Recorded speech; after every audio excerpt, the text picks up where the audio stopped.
Hello everyone, আমি ইমনা। তো সকাল সকাল চায় খেয়ে বেরিয়ে গেছিলাম আমি একটু দোকানে, এবং দোকানের যাওয়ার রাস্তাতেই প্রায় অনেক সুন্দর সুন্দর ফুল ফুটে রয়েছে। ভাবলাম তোমাদেরকেও একটু দেখায়।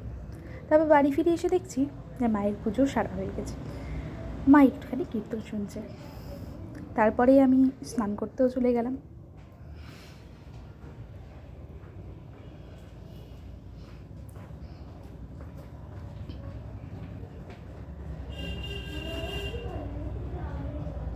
আজকে দুপুরে স্পেশাল লাঞ্চ ছিল পোলাও এবং চিকেন কষা।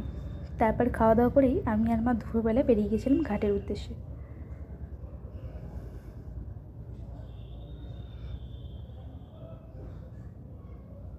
তোমরা সকলে দেখো, এই ঘাটের ভিউটা জাস্ট খুব সুন্দর, এবং সূর্য মামাও প্রায় যেতে বসেছে।